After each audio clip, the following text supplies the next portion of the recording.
सहाय परमित पद वेंदित नमियो सिद्ध शुभा गुरु वेश गुपति रुई गुपति ज्ञान सहकार तारण तरण समर्थ गुरु संसार निवार धम्म जो जिनवर ही अर्थति अर्थ है जो भय विनाश भव जो मुना ममल ज्ञान पर वेद को गुरु को धन को साची को वरमान श्री मालाराम जी मंगलाचरण। ओंकार वेदांति शुद्धात्म तत्त्वं प्रेमामि नित्यं तत्त्वार्थ साधनं ज्ञानं वयं सम्यक् सम्यक् चरणं चैतन्यरूपं बोलिए सहर्ष में शुद्धात्म देव की जय हो जय हो जय हो। आचार्य सद्गुरु तारकमलाचार्य जी महाराज की जय हो जय हो जय हो। शुद्ध जिन देशना की जय हो जय हो।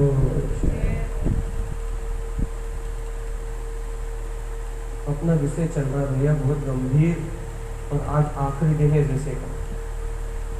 क्या विषय चल रहा भैया कि मेरा जो चैतन्य गायक प्रभु है, मेरी जो निज अंतर चेतना है, मेरा जो निज अंतर गायक परमात्मा है, वो गायक परमात्मा गायक मात्र है बस।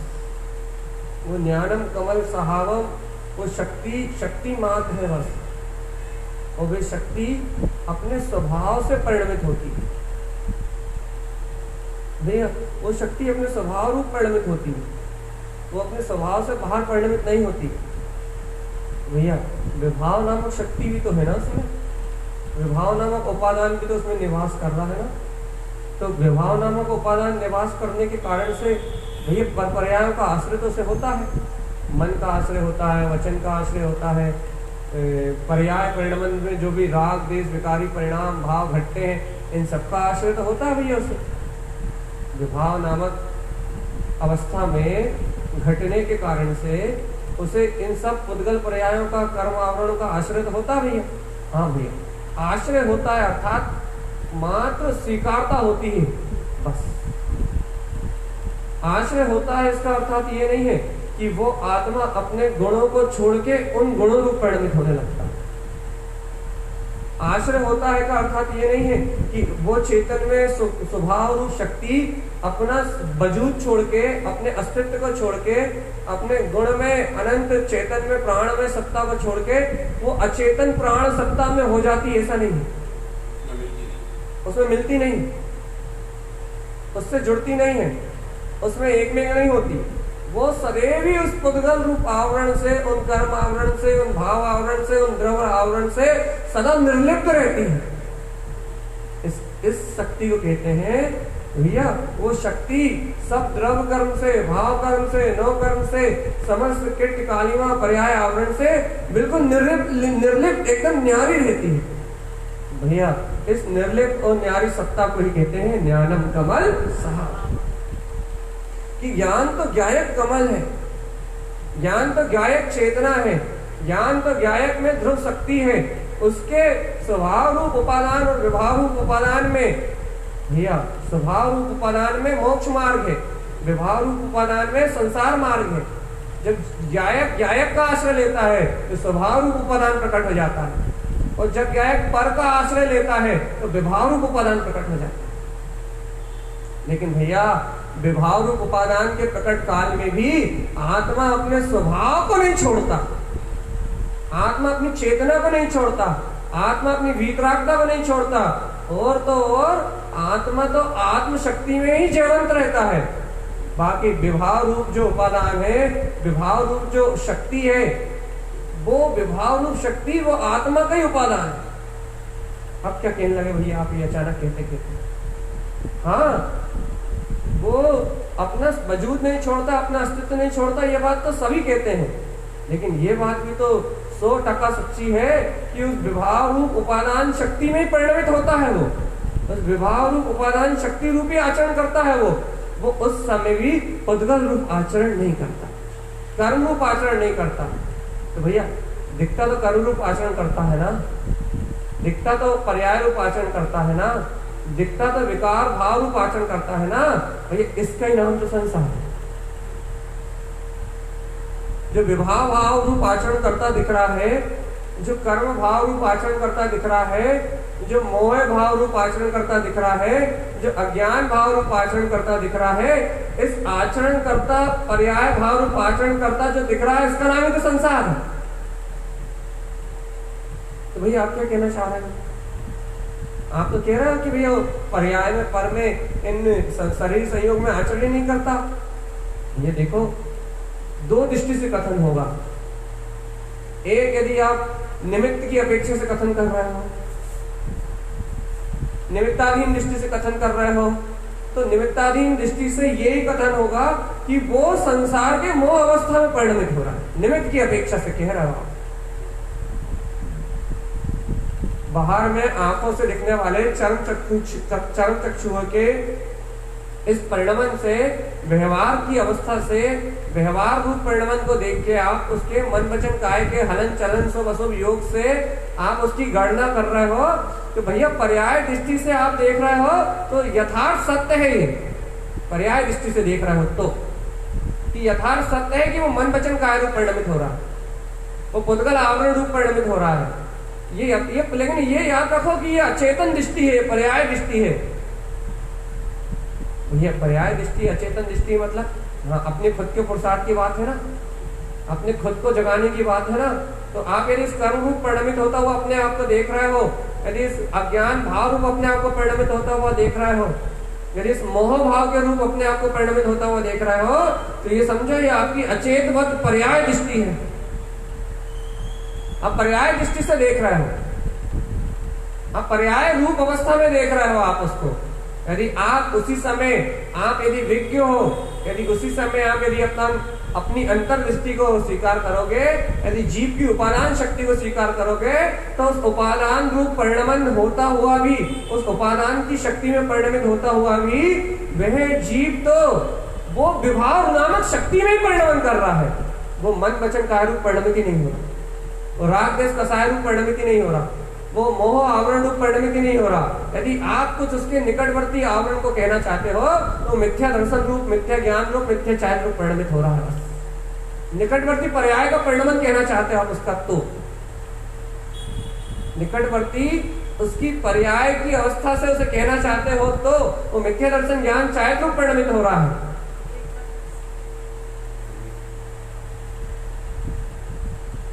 ये देखो, एक बार फिर से तो अच्छे से सुनो। तो यदि आप व्यवहार रूप निकटवर्ती आप कह रहे हो, उसकी पर्याय वर्तमान में क्या है?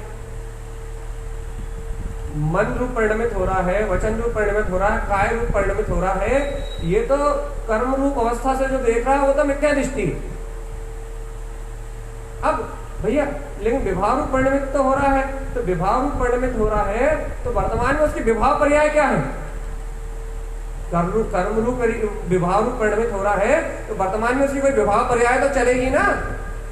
अब आप कह रहे हो मन वचन उसकी विभाव पर्याय नहीं है, दर्शन ज्ञान चारित उसकी विभाव, ये जो क्या बोलते हैं शुभ भाव, अशुभ भाव, राग भाव, देश भाव, जब ये उसकी विभाव पर्याय नहीं है तो उसकी विभाव रूप परिणमित हो रहा है तो उसकी विभाव पर्याय तो कोई ना कोई तो होगी ना। वर्तमान में कोई ना कोई विभाव पर्याय तो उसके पास होगी, ये पर्याय से रहित द्रव्य तो होगा नहीं। जब विभाव नामक शक्ति में परिणमित हो रहा है तो वर्तमान में कोई ना कोई विभाव पर्याय तो है उसके पास। हाँ भैया, वर्तमान में उसके पास विभाव पर्याय है ना। कौन सी? यदि निकटवर्ती उसे वर्तमान विभाव पर्याय से देखते हो तो मिथ्या दर्शन, मिथ्या ज्ञान और मिथ्या चारित्र रूप परिणमित, मन वचन काय रूप नहीं हो रहा। द्रव्य कर्म, भाव कर्म, नो कर्म रूप नहीं हो रहा। ज्ञानावर्णी, दर्शनावर्णी, अंतराय, मोहिनी कर्म रूप परिणमित नहीं हो रहा। भैया सूक्ष्म कथन है, स्थूल से नहीं पकड़ सकते आप, क्योंकि कोई भी विद्वान यह कह देगा कि भैया ज्ञानावर्णी, दर्शनावर्णी, अंतराय कर्म होने के कारण तो मिथ्या दर्शन है। कर्मों की अपेक्षा देख के कोई भी कहेगा तो वो तो वही कहेगा, लेकिन उपादान विभाव शक्ति को देख के यदि कोई कहेगा तो वो ज्ञानावर्णी, दर्शनावर्णी कर्म, ये भाव तो औदायिक भाव है। इन औदायिक भाव के कारण ये जीव इस संसार में परिणमित नहीं हो रहा। इन छायोपमिक भाव के कारण ये जीव इन संसार में परिणमित नहीं हो रहा। तो फिर भैया ये जीव अपनी ही मिथ्या दर्शन ज्ञान चारित्र की अपनी विभाव शक्ति के कारण संसार में परिणमित हो रहा है। विभाव शक्ति के कारण से, विभाव शक्ति के कारण से ये मिथ्या दर्शन ज्ञान चारित्र रूप परिणतियां प्रकट हो रही हैं। मिथ्या दर्शन ज्ञान चारित्र रूप परिणतियां हैं, सिर्फ परिणतियां हैं। उपादान तो विभाव नामक शक्ति है, उपादान तो विभाव नामक उसकी स्वयं की सत्ता है, उपादान तो उसका विभाव नामक स्वयं का वजूद है, स्वयं का अस्तित्व है। जीव में स्वयं का अस्तित्व है विभाव नामक। जीव में स्वयं की अंतरात्मा में, जीव के स्वयं के उपादान में जीव का स्वयं का अस्तित्व है ये विभाव नामक शक्ति। और इस विभाव नामक शक्ति से जुड़ते ही जीव मिथ्या दर्शन ज्ञान चारित्र रूप परिणमित होता है। और जब जीव मिथ्या दर्शन ज्ञान चारित्र रूप परिणमित होता है तो उस जीव के मिथ्या दर्शन में हमेशा परपर्याय का अवलंबन होता है। मिथ्या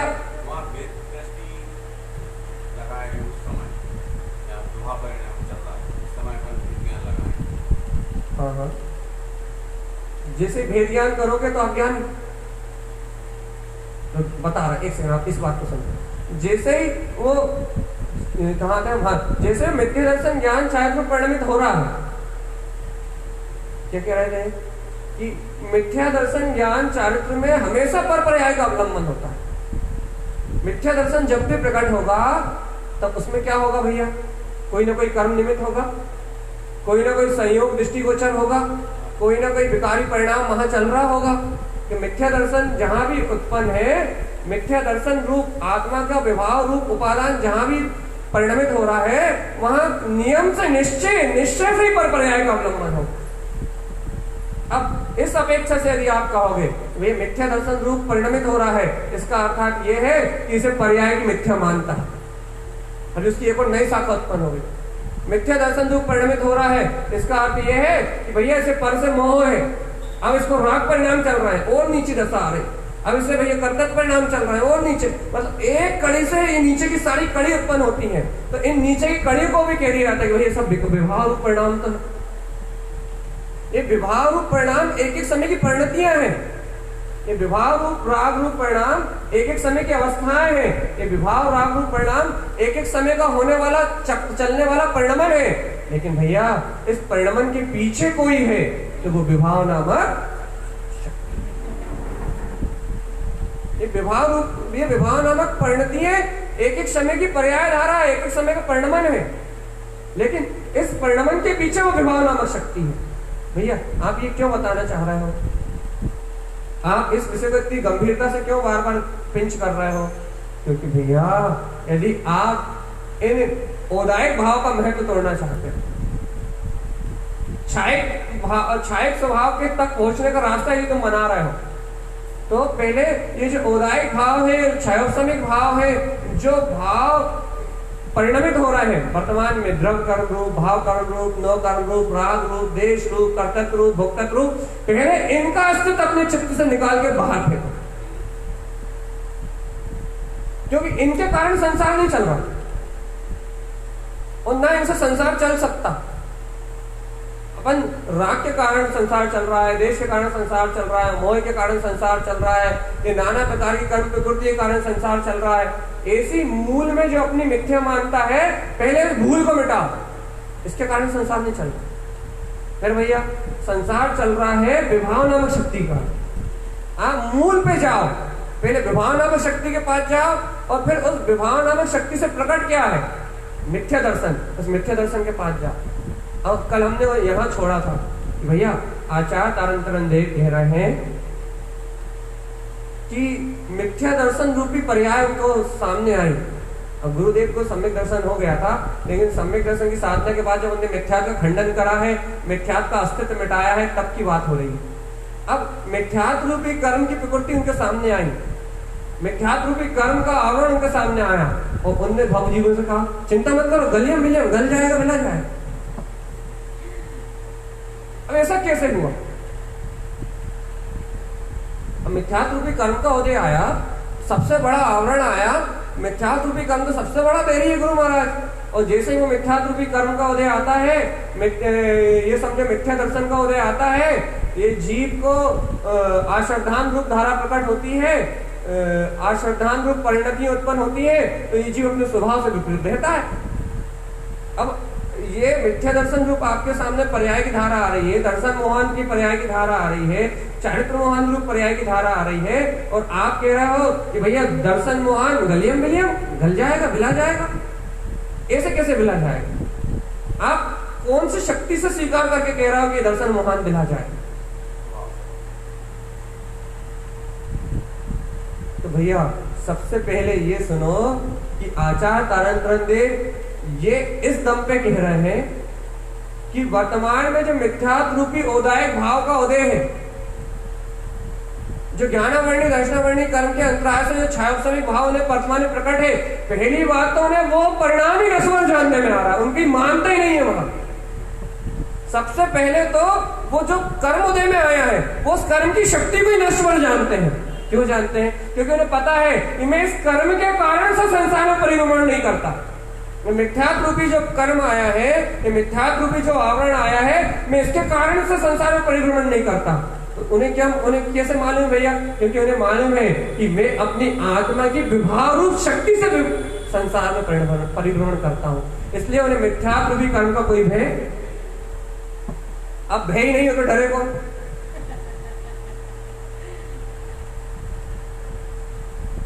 अपन डरते हैं भैया ज्ञानावर्णी करना आ जाए, मोहिनी करना आ जाए, और आके 24 घंटे चल रहे हैं, एक समय के लिए फ्री नहीं हो,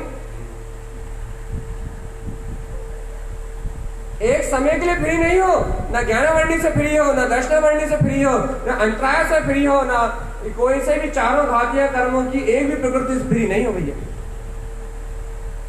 चारों के चारों घातिया कर्म अपने साथ लगे हुए हैं, और भैया ऊपर से अपन और चिंता कर रहे हैं, भैया घातिया कर्म, ये मिथ्या दर्शन की पर्याय, भैया ये अश्रद्धान रूप भाव, भैया ये अश्रद्धान रूप परिणति, भैया बार बार आ रही है, बार बार आ रही है, बार बार आ रही है, अश्रद्धान का भाव बार बार आ रहा है भैया। मिथ्यात्व रूप आचरण, ये संसार के राग भाव, देश भाव, कर्तव्य भाव, ये मिथ्या रूप, ये सारे संस्कार के भाव, भैया ये भाव बहुत पैर रहे।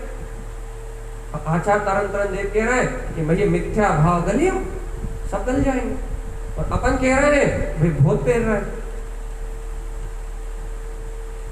इतना अंतर क्यों आ रहा है भैया? आचार्य तारांतरण देव कह रहे हैं कि वो गल जाएंगे, और अपन कह रहे हैं ये बहुत ज्यादा पैर रहे हैं। ये जो ज्ञानी होगा उसी को लगेगा बहुत पैर रहे हैं, जो अज्ञानी मूढ़ दृष्टि है उसे तो होश ही नहीं है, वो तो मोह में अपने क्या बोलते हैं झूठे अहम में फूला हुआ है, उसकी बात नहीं है यहाँ। जो जागृत उसे लगेगा कि ये मोह भाव बहुत पैर रहे हैं, ये राग भाव बहुत पैर रहे हैं, ये कर्तव्य भाव बहुत पैर रहे हैं, ये तो इतना बल मार रहे हैं, इतना बल मार रहे हैं, इतना बल मार रहे हैं, इनके बल के कारण मैं अपनी अंतरात्मा में जा ही नहीं पा रहा। अब भैया एक बात बता, गुरु महाराज कह रहे हैं, तारांतरण स्वामी जी कह रहे हैं कि भैया गल जाएंगे, बिला जाएंगे, और यहाँ अपन कह रहे हैं कि भैया हम बलि नहीं लगा पा रहे, हम आत्मा का ध्यान ही नहीं कर पा रहे, हम स्वभाव में स्थिर ही नहीं हो पा रहे, हमें तो कर्म प्रकृति दिखाई दे रहा है। इतना अंतर क्यों आ रहा है? क्यों आ रहा है इतना अंतर? बताओ इतना बड़ा अंतर क्यों आ रहा है? बिल्कुल गलत जवाब, ये भी गलत जवाब। बोलो, हम स्वभाव की अपेक्षा से पूछ ही नहीं रहे। बोलो बोलो बोलो। अरे उनके सामने जो वर्तमान में भाव उदय आ रहा है, उदायक भाव रूप, आवरण रूप, उनके लिए वो ही नश्वर है। तो स्वभाव की बात तो कर ही नहीं रहा अभी। वो तो कह रहा है कि ये जो मिथ्या रूप परिणामन की प्रिय कर्म की जो धारा आई है, ये मिथ्या रूप जो कर्म का उदय आया है, ये अश्रद्धान रूप जो भाव की धारा आई है, ये भाव की धारा ही नश्वर है। पहली बात तो उन्हें ये श्रद्धान है कि ये भाव की धारा नश्वर है, ये भाव की धारा ही मेरा परिणामन नहीं है। यदि मेरे को ये भाव संसार में परिभ्रमण नहीं करा सकते, यदि मुझे संसार में परिभ्रमण करा सकता था तो वो विभाव नामक शक्ति थी, उसे तो मैं पहले ही भूल के आया हूं।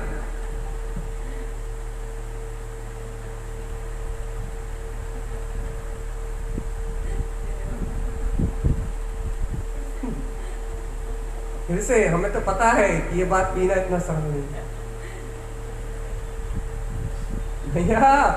वो तारण तरण स्वामी जिन तारण तरण गए, वो तारण तरण जिन स्वामी, तारण तरण गुरुदेव जिनकी महिमा आप गाते हो, जिनके छत्र छाया में आप आत्मा का प्रसाद करना चाहते हो, वो तारण तरण जिन योगी वो जानते हैं ये जो उदय के छाया समय के कर्म रूप आवरण के जो उदय आए हैं, ये कर्म रूप आवरण के उदय ये नश्वर है, ये मिला जाने वाले। मैं इनके कारण संसार में परिभ्रमण नहीं करता, मैं इनके कारण संसार में नहीं घूमता। तो गुरुदेव को ऐसा क्या पता है कि मैं इनके कारण नहीं घूमता? उन्हें ये पता है कि मैं इस संसार में घूमता हूं तो अपनी विवाह शक्ति से। अब जब वो अपनी विवाह शक्ति से एकत्रित नहीं कर रहा है, जब वो अपनी विवाह शक्ति को पहचान चुके हैं, जब उन्हें अपनी विवाह शक्ति का ज्ञान है और उस विवाह शक्ति का ज्ञान करने के कारण से, उस विवाह शक्ति को जानने के कारण से वो तो ये जानते हैं कि मैं जाना ना हूं, मैं तो स्वभाव मात्र हूं, मैं तो ज्ञाता मात्र हूं। ये तो उनके अंदर में बात की प्रक्रिया है, या उनके अंदर में श्रद्धा तो जम के बैठा हुआ है। श्रद्धा तो उनके सामने अपनी प्रतीति में बैठी हुई है, लेकिन उनके अंदर में ये भी पूर्ण रूप से निश्चय से बैठा हुआ है, ये श्रद्धान भी पूर्ण रूप से अटलता से बैठा हुआ है कि ये जो परिणाम आ रहा है ये मुझे संसार में ले जा ही।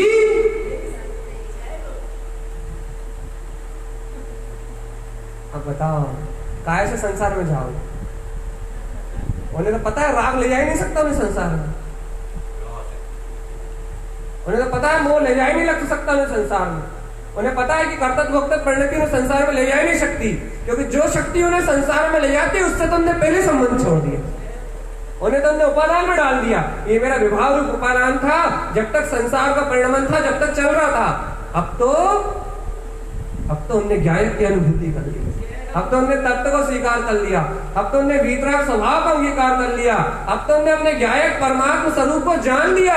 अब ज्ञायक को जानने वाला ज्ञानी वो औदायिक भाव से नहीं डरता है, वो तो औदायिक भाव को कहता है गलियम विलियम, वो तो छायोपसमिक भाव से को कहता है कि गल जाएंगे, बिला जाएंगे, वो तो कर्म आवरण भाव को कहता है कि उदय में आके क्षीण हो जाएंगे। लेकिन मेरा गायक तो अटल है, कमल स्वभाव तो जयवंत है, वे अपने कमल स्वभाव का सहकार करते हैं, अपने गायक ध्रुव स्वभाव का सहकार करते हैं। उनकी दृष्टि में अपना निराकार चेतन में तत्व झलकता है भैया। उन्हें विश्वास है अपनी चेतना पे, उन्हें विश्वास है अपने उपादान पे, उन्हें कर्मों का विश्वास, अपने कर्मों का विश्वास है, इसलिए अपन कर्मों के साथ भेज जाते हैं, डरते भी हैं और उनका विश्वास करते हैं, तो भैया अपन उन्हीं के साथ भेजते रहते हैं। अपने को राग का विश्वास है, अपने को मोह का विश्वास है, अपने को कर्तव्य परिणाम का विश्वास है, अपने को भोग विषय भोग वासनाओं का विश्वास है, लेकिन अपने अंतर में अपना तारणहार है इस सत्य का विश्वास, ज्ञानम कमल, इसका विश्वास है। देखो भैया आज छुट्टी के दिन भी चर्चा हो रही है, गहरी गहरी बात पी जाओ, कल से थोड़ा वैसे नीचे आ जाए, अर्घ पी जाओ, सीधा सीधा गटक जाओ, सीधी सीधी बात सुन लो, घुमा फिरा के मत सुनो, कर्म कहेंगे राग छोड़ो, लेकिन जो आज की चर्चा सुन लेगा उसे राग होगा ही नहीं, उसे राग की शक्ति दिखेगी नहीं, उसे राग एक स्थूल पर्याय दिखेगी। कल हम कहेंगे मोह छोड़ो, वो कहेगा भैया क्या छोड़ो, है ही नहीं अपना। अपन तो परिणामित विवाह शक्ति से होते थे, अब विवाह शक्ति से संबंध नहीं रहा तो कोई संबंध ही नहीं रहा, तो भाई अब कोई जब विवाह शक्ति से अपना कोई संबंध नहीं रहा, अब अपन गायक मात्र है, तो भैया कोई बात ही नहीं है, परिणामित ही नहीं हो सकते। इस सत्य को पीने के बाद ही तो ज्ञानी, इस सत्य को पीने के बाद ही तो आत्मार्थी भव्य जीव, भव्य आत्मा, इस सत्य को पीने के बाद ही तो कर्म भूमि कोई सी भी हो, युद्ध की भूमि में भी विरक्त रहता है। यदि इस सत्य को ना पिए तो भैया राग परिणाम के भय मार दे, मोह परिणाम का भय मार दे। पता है सहस्त्राणी सेना का वध करना कोई छोटा मोटा परिणाम है क्या? खून की नदियों की धार लगना कोई छोटा मोटा परिणाम है क्या? यदि परम पारिणामिक शक्ति को नहीं पिया हो, विभाव स्वभाव नामक चेतन रूप उपादान को स्वीकार नहीं किया हो, तो वहां कोई सम्यक दृष्टि जीव खड़ा होकर युद्ध कर सकता है क्या? अरे यहां तो किसी से दो बुरे शब्द बोलने में डर लगने लगता है कि कर्म का बल तो नहीं हो गया।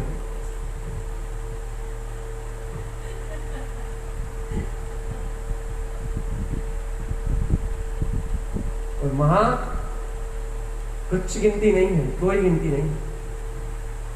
अंतर में दया भी पल रही है, अंतर में करुणा भी पल रही है, आत्मा की प्रतीति भी है, स्वभाव विभाव नामक शक्ति का सहकार भी है, और ये भी पता है कि ये पर्याय परिणमन भाव धारा कर्म धारा ये सब विनष्ट जाने वाली है, सब छीन हो जाने वाली है। और मेरा ज्ञायत कमल तो, मेरी रूप चेतना तो मुझमें जयवंत है। भगवान स्वभाव को स्वीकार करने वाली देशना है तो हम ही कम से कम 4-5 साल से सुना रहे हैं, तो आपने बहुत लोगों से सुनी है, लेकिन विभाव शक्ति को स्वीकार करने वाली देशना भी तो सुनो। सही बात है ना? स्वभाव शक्ति को स्वीकार करने वाली देशना तो आपने सबसे सुनी, सभी सुनाते हैं। ये आत्मा को स्वीकार करो, परमात्मा को स्वीकार करो, अपने शुद्ध चेतन को स्वीकार करो, सम्यक दर्शन को ग्रहण करो, ज्ञान को ग्रहण करो, मुक्ति मिलेगी। हम कहते हैं चलो कुछ मत करो, तुम आराम करो, तो विभाव शक्ति को स्वीकार करो बस।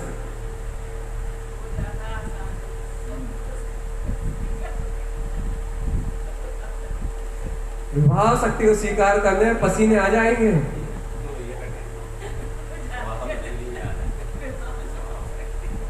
इसे स्वीकार करने में पसीने आ जाएंगे, इसे स्वीकार करने में उल्टी सांसें चलेंगी,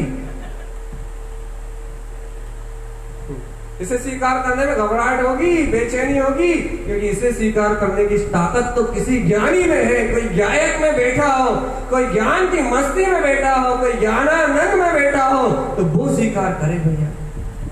यदि कोई थोड़ा सा भी पर्याय से दबा है, थोड़ा सा भी पर्याय से चिपटा है, थोड़ा सा भी किसी पर्याय अवस्था का महत्व लेके बैठा है, थोड़ी सी भी हृदय में कोई कामना लेके बैठा है पर की, तो वो इस सत्य को पीने में असमर्थ है, पी नहीं पाए। भैया इस सत्य को पीने के लिए गहरा आत्मा का ज्ञान का बल चाहिए। भगवान वास्तव में ये कर्म मेरा कुछ बिगाड़ने वाले नहीं है, सब कहते हैं, लेकिन सब डरते उन कर्मों से ही। सब कहते हैं राग देश परिणाम में हमारा कुछ नहीं बिगाड़ सकते, लेकिन लगे दिन भर राग देश परिणाम में ही रहते हैं और फिर रोते रहते, उन्हीं में रोते रहते। उनसे भिन्न, उनसे रहे, उनसे अलग, उन्हें अपनी चेतन में आत्म उपादान शक्ति का बोध ही नहीं आता। क्या हो, ये सब तो अवस्थाएं हैं, ये तो औदायिक भाव है, ये सब तो क्रियाकलाप है, ये सब तो शरीर मन वचन काया में घटने वाला संयोग है। अरे ये सब तो एक एक समय की नस्वर परिणमन की धारा है, एक एक समय की नस्वर परिणाम की धारा है।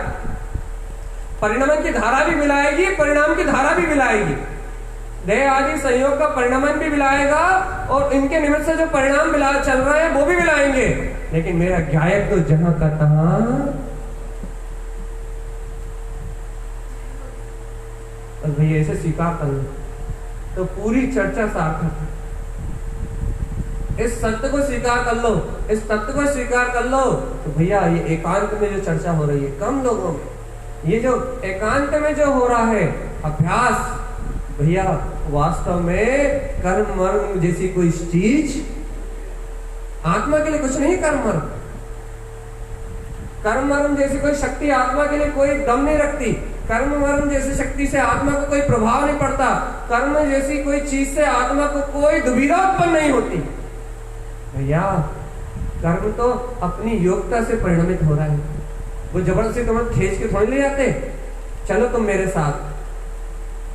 कर्म जबरदस्ती थोड़ी खींच के ले जाते, चलो मेरे साथ। भैया कर्म यदि किसी को खींचते हैं तो मन वचन काहे को खींचते हैं? कर्म यदि किसी को खींचते हैं तो शरीर रूप डब्बे को खींचते हैं, लेकिन कर्म आत्मा को थोड़ी खींचते।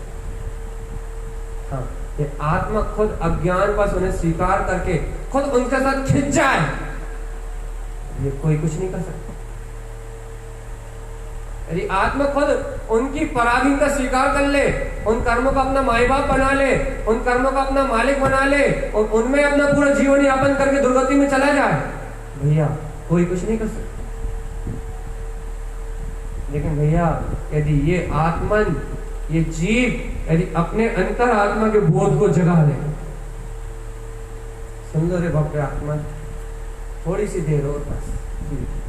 यदि कोई भव्य जीव, कोई यथार्थ क्षत्रिय योद्धा, कोई नर जो संसार को अंत करने के लिए तैयार हो गया है, कोई भव्य जीव जिस चतुर्गति की यात्रा को मिटाने के लिए तैयार है, या कोई योगी कहो, कोई पुरुषार्थी कहो, कोई सच्चा श्रद्धानी कहो, कोई तत्व का प्रपासु कहो, कोई ज्ञानी कहो, कोई बिरला जीव है जो इस सिद्धांत को पी पाता है, इस सत्य को पी पाता है कि कर्म मेरा कुछ बिगाड़ते सुधारते नहीं है, भाव मेरा कुछ बिगाड़ते सुधारते नहीं है, ये पर्याय परिणमन मेरा कुछ बिगाड़ता सुधारता नहीं है।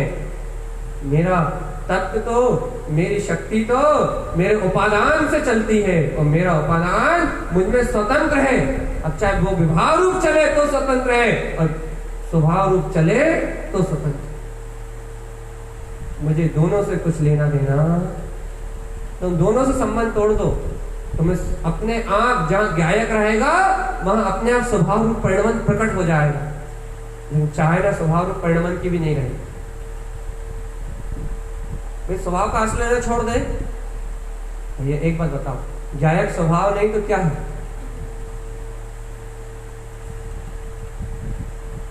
आज स्वभाव को पर्याय के नाम पे क्यों पकड़ रहा है? सम्यक दर्शन के नाम पे क्यों पकड़ रहा है? सम्यक ज्ञान, चारित्र के ज्ञान के नाम पे क्यों पकड़ रहा हो? आप स्वभाव को मात्र ज्ञायक के नाम पे क्यों नहीं पकड़ रहा है? त्रिकाल रूप सत्ता के नाम पे क्यों नहीं ले रहा है? अनादि अनंत परमात्मा के नाम पे क्यों नहीं ले रहा है? परम पारणामिक ध्रुव चेतन शक्ति स्वरूप भगवान आत्मा के नाम पे क्यों नहीं ले रहा है? यह वो स्वभाव ही है, तो विभाव कभी हुआ नहीं। एक भैया एक और बात सुन लो, नहीं तो कहीं अटक जाओ। भैया विभाव रूप परिणमन के काल में भी आत्मा कभी विभाव नहीं हुआ। विभाव नहीं हुआ मतलब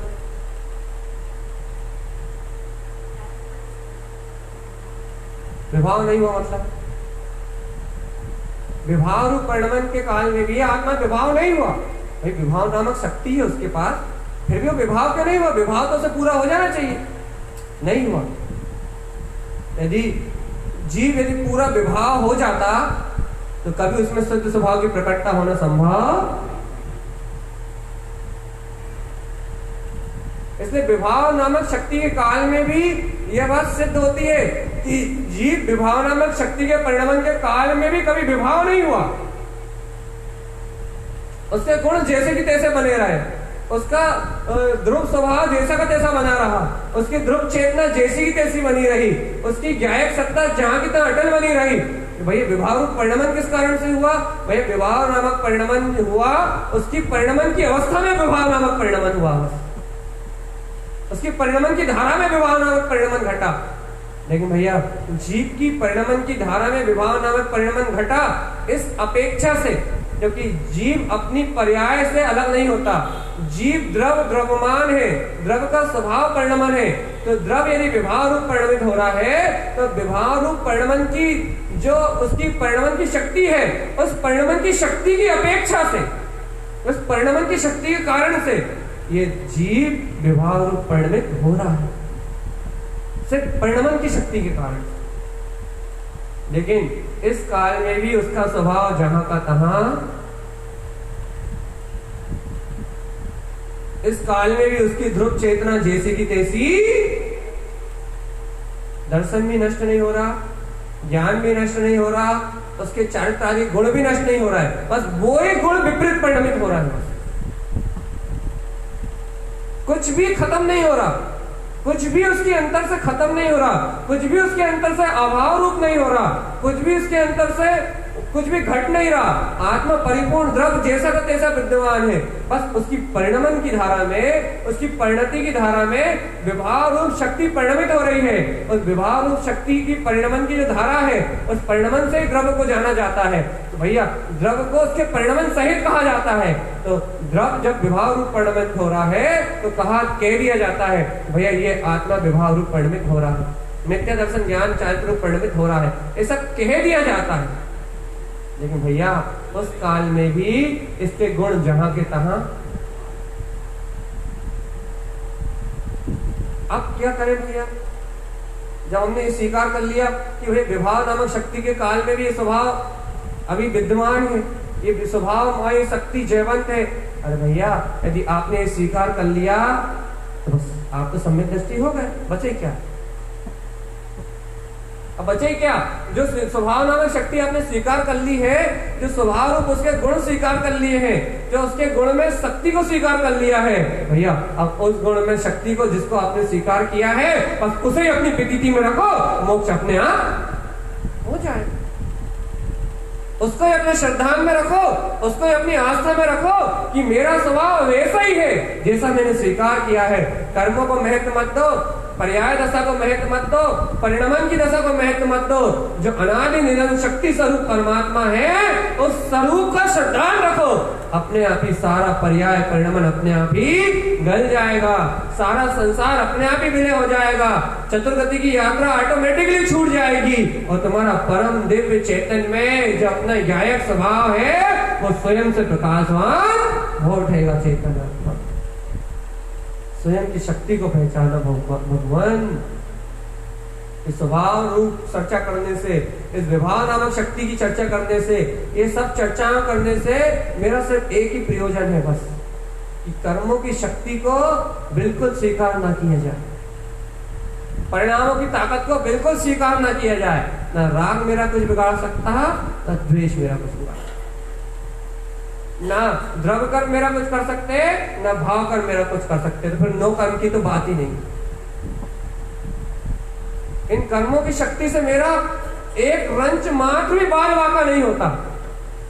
इतना विश्वास अंतर से आए, ये कर्म मेरा नहीं बिगाड़ते कुछ, ये परिणाम मेरा कुछ नहीं बिगाड़ते, ये परिणमन की धारा मेरा कुछ नहीं बिगाड़ती, ये संसार संयोग की अवस्थाएं मेरा कुछ नहीं बिगाड़ती।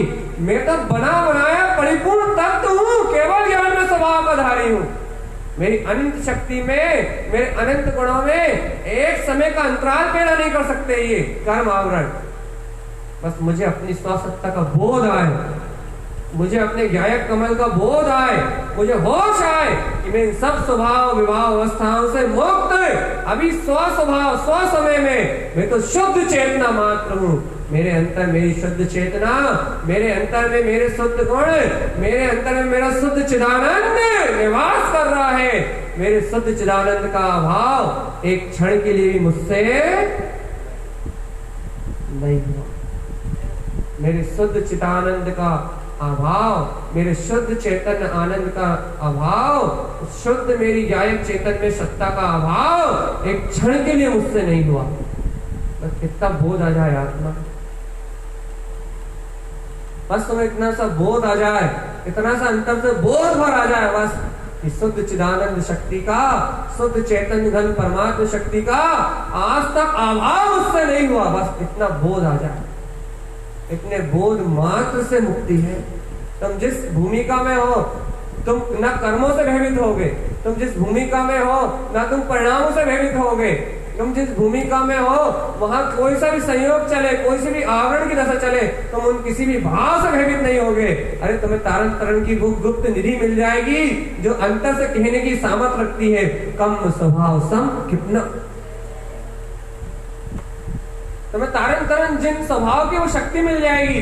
तुम्हें तारण तरण जिनेश्वर तारण तरण देव ने जो अनुभव करा है, जो उन्होंने स्वभाव विभाव नामक शक्ति को यथार्थ रूप जाना है, तुम्हें उसके बल पे वो इतना गरजते हैं कर्मों पे, इतना बरसते हैं कर्मों पे, कर्मों को कुछ नहीं मानते, कर्मों को बिल्कुल देखते नहीं है, कर्मों को स्वीकार ही नहीं करते। और कर्म आते तो कहते हैं गला जाएंगे, बिला जाएंगे, उन्हें कोई फर्क ही नहीं पड़ता कर्मों से।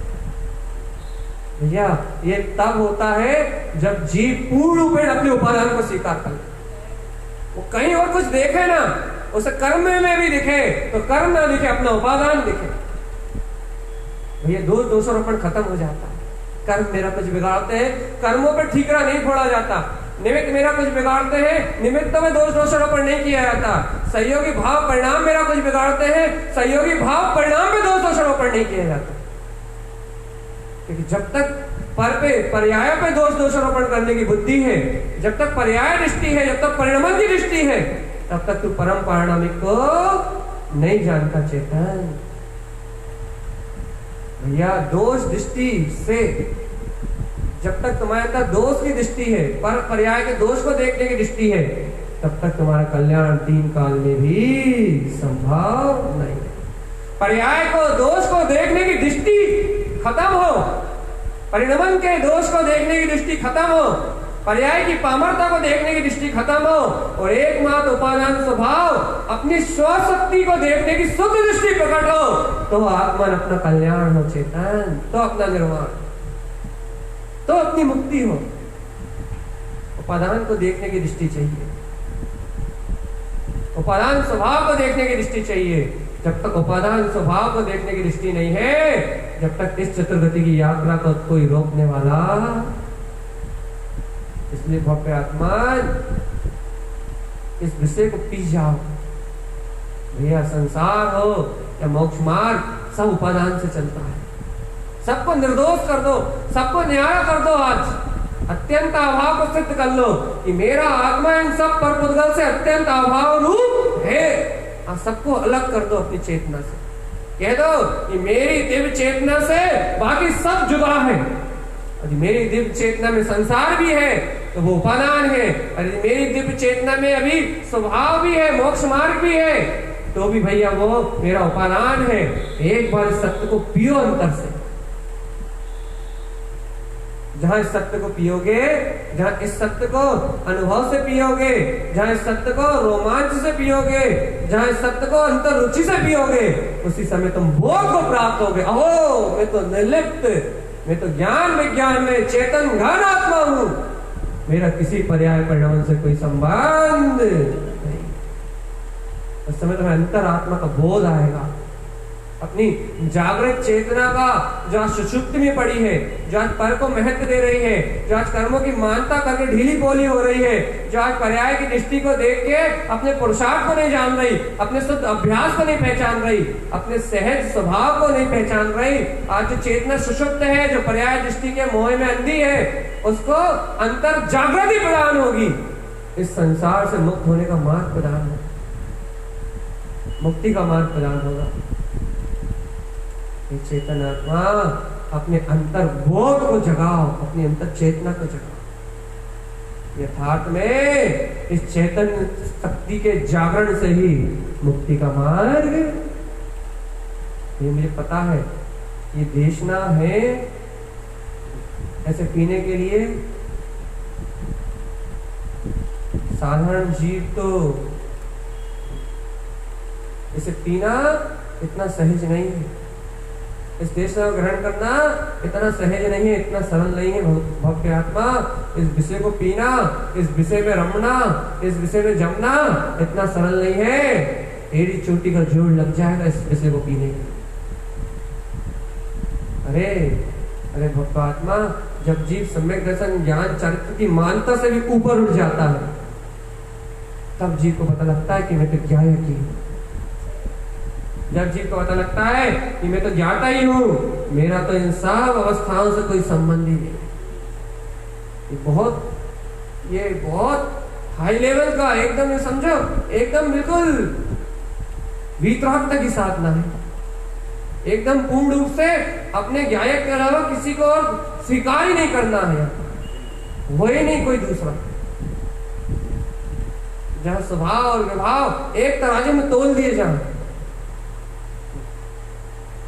जहां स्वभाव रूप परिणाम और विभाव रूप परिणाम को एक तराजू में बराबर रख दिया जाए, कह दिया जाए कि ये दोनों तराजू मेरे ही हैं, मेरी शक्ति से चलते हैं, मेरी ही चेतना से परिणमित होते हैं, और अपने आप में अपने आप को न्याय कर दिया जाए कि भैया मैं तो वीतराग तत्व आत्मा ही हूं, मेरा न्याय तो ये है, ये दोनों तराजू मेरे हैं और दोनों बराबर है, एक बराबर है। मेरे इन दोनों तराजुओं में सिर्फ मैं ही तुलता हूं, इसमें कोई पुद्गल पदार्थ का कोई प्रवेश। स्वभाव रूप तराजू में मैं ही तुलता हूं और विभाव रूप तराजू में भी मैं ही तुलता हूं। दोनों तरफ बैलेंस मेरा ही है। इस तराजू में और कोई दूसरा द्रव रखा सकता, ना द्रव कर्म रखा सकता, ना भाव कर्म रखा सकता, ना नो कर्म रखा सकता, ना संयोगी कोई अवस्था रखा सकती। इन दोनों तराजू में मात्र में ही। सुन तो लिया है भगवान, कल से सुनने भी नहीं मिले। हाँ सुन लो बस, कल से भीड़, कल से चर्चा चेंज। तो आज सुन लो, आज पिछा इस तत्व को। भगवान जी इन दोनों तराजू में मैं ही तुलता हूँ, इन दोनों तराजुओं में मेरा ही तोल होता है, मेरा ही नाप तोल होता है। ये दोनों तराजू मेरे ही तराजू है भगवान। मैं अपनी अत्यंत अभाव रूप शक्ति से हमेशा अपने स्वभाव में ही रहता हूँ, अपने विभाव में ही रहता हूँ। मैं कभी किसी दूसरे के पास आता जाता, ये होगा भेद ज्ञान। अब करता रहो जीवन भर, शरीर से भिन्न में आत्मा अलग हूं, कच्छु नहीं होने वाला। और ये करो भिन्न ही है, जोड़ के बता, जोड़ के बता। जीवन में कहा भैया आत्मा अलग है, शरीर अलग, कच्छु नहीं हो रहा। अरे सच्चा निर्णय तक नहीं हो पा रहा, लगे दिन भर शरीर की सेवा में ही। यहाँ गायक में, यहाँ अत्यंत अभाव शक्ति में, यहाँ अनंत विराट सत्य में, गायक की शक्ति के अंतर आ। यहाँ ध्रुव कमल में देखो भिन्न तो भिन्न ही है, उसने कभी संयोगी स्थापित नहीं किया, वो कभी जुड़ा ही नहीं, वो कभी लिप्त ही नहीं हुआ। अब जो कभी लिप्त ही नहीं हुआ, जो कभी जुड़ा ही नहीं, जो कभी पर्याय में परिणमन में गया ही नहीं, अब उसे क्या भिन्न करोगे चेतन, अब उसे क्या अलग करोगे। यहाँ ये सिद्धांत सिद्ध होता है, जीव जुदा पुद्गल जुदा, यही समय का सार। बस इतने से मंत्र में, सिर्फ इतने से मंत्र में पूरा मोक्ष का मार्ग है। जीव जुदा है और पुद्गल अपनी शक्ति से जुदा है। बस इतनी सी साधना में पूरा मोक्ष का मार्ग है, इतनी सी आराधना में पूरा मोक्ष का मार्ग है। इतने से सिद्धांत में आचार्य भगवंतों ने पूरा जिनागम भर दिया, जीव जुदा पुद्गल जुदा। इतनी सी बात में बस इतने से ये अर्क रूप सिद्धांत है, ये अर्क रूप, ये समझो ये अर्क रूप पूरा मोक्ष का मार्ग है। सिर्फ इतने से शब्दों में मुक्ति है, बस जीव जुदा पुद्गल जुदा, अत्यंत अभाव खत्म। अब गणना करते रहो आप कि कितने साल नर्क में रहा, कितने साल निगोद में रहा और कितने साल बाद सिद्धालय गया। तुम करते रहो गणना, वो तो गया। तुम लिखते रहो, तुम याद करते रहो, तुम उसकी कथाएं लिखते रहो, तुम प्रतिमान योग में उसके पुरुषार्थ लिखते रहो, तुम प्रतिमान योग में उसकी महिमा लिखते रहो, तुम उसकी साधना लिखते रहो। उसे कुछ लेना देना नहीं है, वो तो खत्म। उसका संसार भी खत्म, उसका विवाह परिणाम भी खत्म और वो पूर्ण परमात्मा हो गया। तुम हिसाब लगाते रहना, कब मोक्ष गया और कब संसार में आया। तुम उसके तीर्थंकर नाम से स्तुति पढ़ते रहना, तुम सिद्ध भगवान के उसे नमस्कार करते रहना, वो तो करते रहो तुम्हें जो करना है। तुम बनाते बिगाड़ते रहो तुम्हें जो बनाना बिगाड़ना।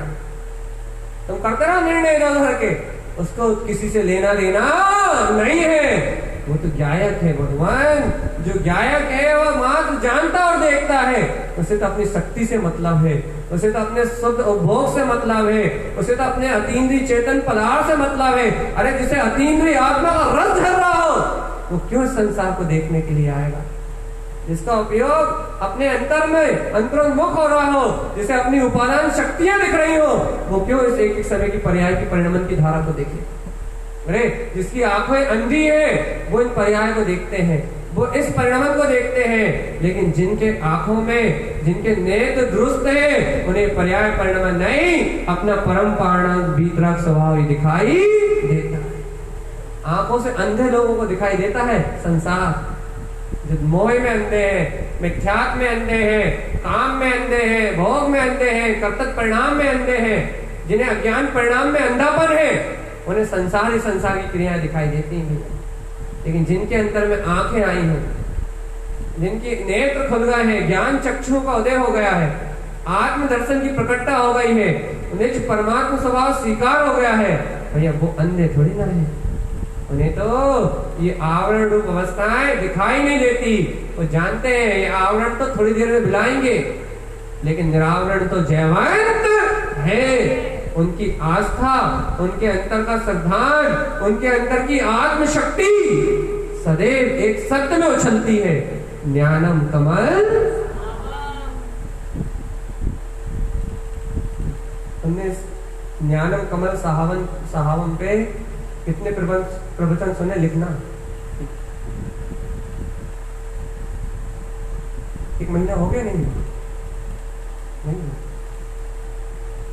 2-4-10 दिन कम है क्या? 15 तारीख 17 तारीख, आज कितनी तारीख है? 22 27 5 दिन कम। अच्छा ठीक, 1 महीना होने वाला। 1 महीने से इसके अलावा कोई दूसरे विषय की चर्चा नहीं। भैया ज्ञानम कमल सहावम, ज्ञान तो ज्ञायक ही है भगवान, ज्ञायक तो ज्ञायक ही है, ज्ञायक में ज्ञायक के अलावा और कुछ नहीं है। अब तो पी जाओ भगवान, अब तो इस सत्य को पी जाओ, अब तो इस शक्ति स्वरूप परमात्मा को पी जाओ, अब तो अपनी ध्रुव चेतना को पी जाओ कि ज्ञान तो ज्ञान में कमल स्वभावी है। इस ज्ञायक की शक्ति अचिंत्य है, इस ज्ञायक की महिमा अचिंत्य है। इस ज्ञायक को जहां से भी चखा जाए, अरे इसकी कहीं से भी चर्चा करी जाए, इसको कोई से भी गुण से कहा जाए, इसमें परम अतीन्द्रिय आनंद के अलावा और कुछ निकलता नहीं है। आत्मान, अब तो इसकी प्रभुता को स्वीकार कर लो, अब तो इसकी महिमा को स्वीकार कर लो, अब तो इसकी अंतर दिव्य चेतना को अंगीकार कर लो कि ये ज्ञायक ज्ञायक ही है। इस ज्ञायक में ज्ञायक के अलावा और कुछ नहीं है। अब तो स्वीकार कर लो अंतरात्मा से चेतन।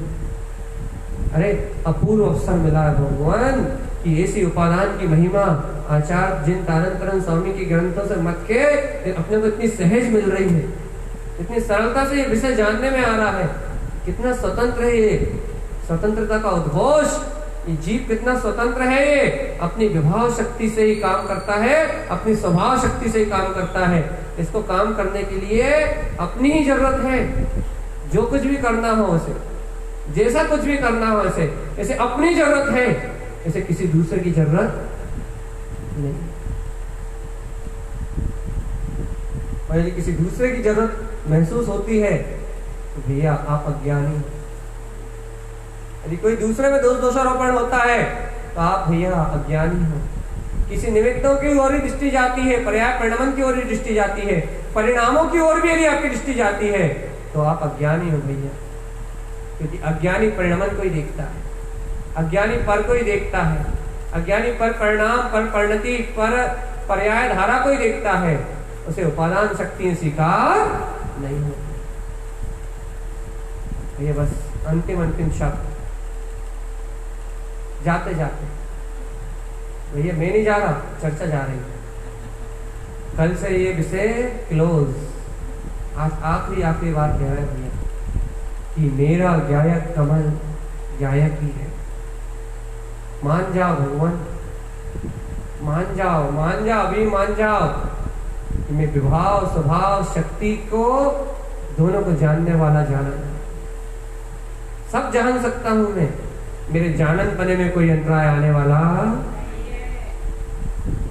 विभाव को भी मैं साक्षी भाव से जान लूंगा और स्वभाव को भी मैं साक्षी भाव से, स्वभाव को साक्षी भाव से जानूंगा तो आनंद आएगा, और विभाव को साक्षी भाव से जानूंगा तो भी आनंद ही आएगा।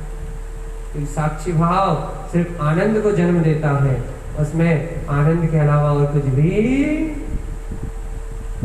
अरे स्वभाव को जानने में आनंद आता है, ये तो सब कहते हैं, लेकिन विभाव को जानने में भी आनंद आता है। कोई कहता है,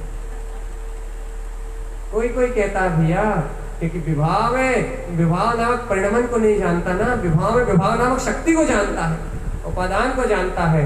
और जहां भी उपादान को जानने रूप क्रिया होगी, जहां भी उपादान को स्वीकार करने रूप क्रिया होगी, वहां तो आनंद के अलावा और कोई दूसरी वस्तु मिलने वाली। इसलिए भैया उपादान को स्वीकार करो, उपादान शक्ति को स्वीकार करो और अपने पुरुषार्थ को उछालो। कल से स्वभाव की महिमा जयवंत रहेगी। आज भी स्वभाव की महिमा है, स्वभाव का गुणानुवाद होगा, स्वभाव की महिमा होगी, स्वभाव की परिणति का बहुमान होगा, स्वभाव की परिणति की भक्ति होगी।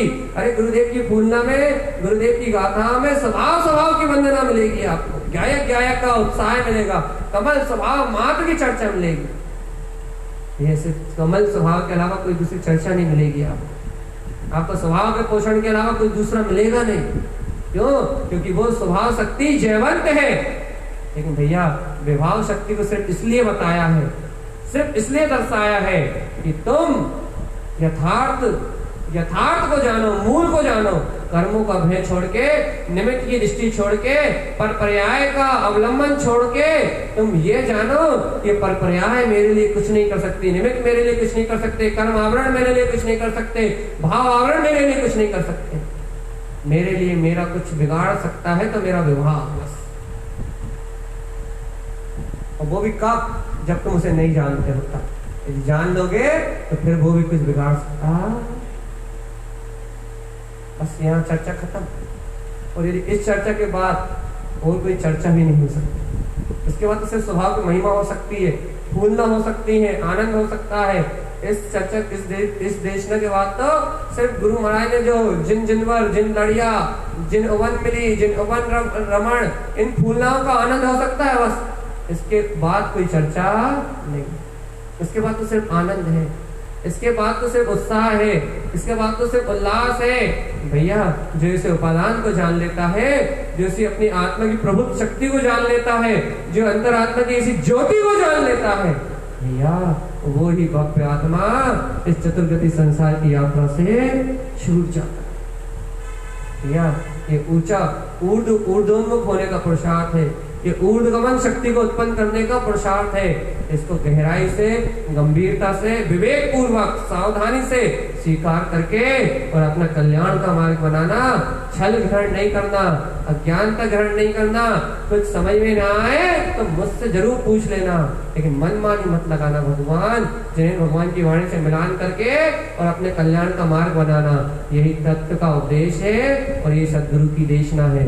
बोलिए आचार्य प्रवर सदगुरुवत आचार्य जी महाराज जी की जय हो, जय हो, जय हो।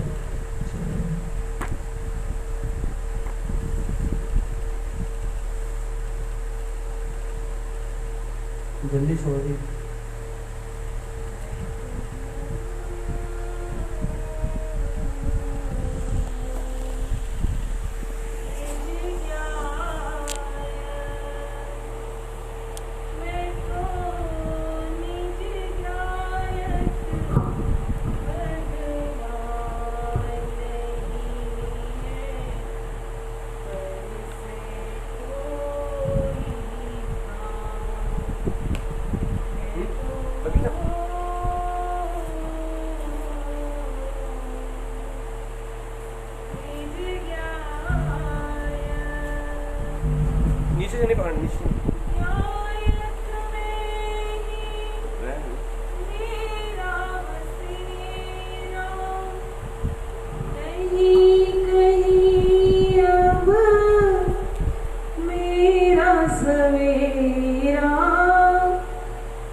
निज ज्ञाय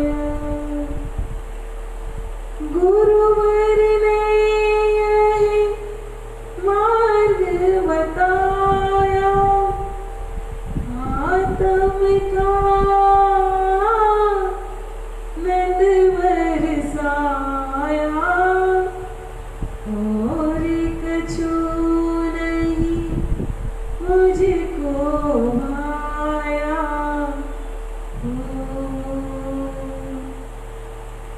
मैं तो निज ज्ञायक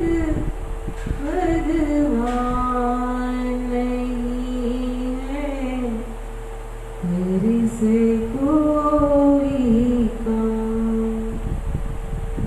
मैं तो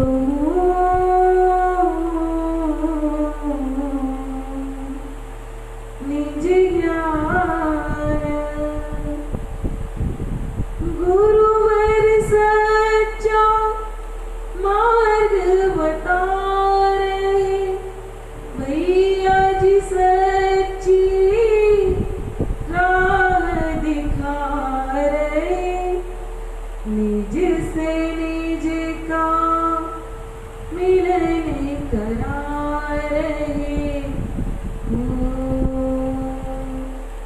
मैं तो निज ज्ञायक भगवान नहीं है पर से कोई काम मैं तो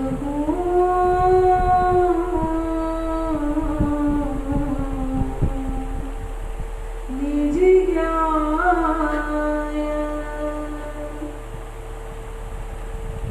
हे नमोस्तु तम नंदे आनंदिमं नंद सहा परम तत् पद विंद नमियो सिद्ध शुभा गुरु वेश गुपति रुए गुपति ज्ञान सहकार तारण तरण समर्थ गुरु